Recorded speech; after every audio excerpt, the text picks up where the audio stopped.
तो बच्चों इस वीडियो में हम जानने वाले हैं कि पीएच मान का अर्थ क्या है तथा इसकी प्रकृति क्या होती है। जैसा कि आप ये क्वेश्चन में देख रहे हैं, तो सबसे पहले इसकी डेफिनेशन की बात कर रहे हैं कि किसी विलयन में उपस्थित हाइड्रोजन आयनों के मोल प्रति लीटर में सांद्रण के ऋणात्मक लघुगणक को विलयन का पीएच मान कहते हैं।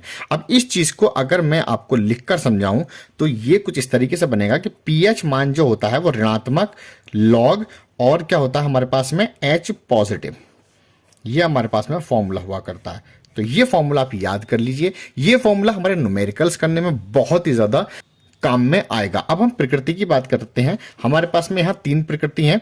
अगर पीएच का मान 7 से छोटा है और पीएच का मान 7 से बड़ा है और पीएच का मान अगर 7 है, पीएच का मान 7 से छोटा है तो क्या होगा, अम्लीय होगा।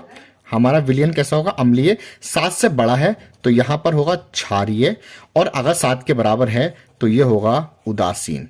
तो ये बात आप याद रखे रहेंगे। यहां पर टिक मार्क में हमारे पास में क्वेश्चन पूछ लिया जाता है कि बताइए पीएच मान 7 से कम है तो वो इन चारों में से क्या है, या पीएच 7 के बराबर है तो इन चारों में से क्या है। तो ये हमारे टिक मार्क में क्वेश्चन बहुत ज्यादा पूछा जा सकता है, तो इसलिए यहां पर इन चीजों को याद रखे रहेंगे। तो जैसे कि आप लोग यहां पर देख सकते हैं, मैंने एक क्वेश्चन लिया हुआ है कि किसी विलयन का पीएच मान 4 है तो वह होगा क्या होगा, अम्लीय, क्षारीय, उदासीन या लवण। तो आप लोग मुझे यहां से देख के बताइएगा कि इसका आंसर कौन सा वाला सही है। कमेंट में अपनी राय जरूर दीजिएगा।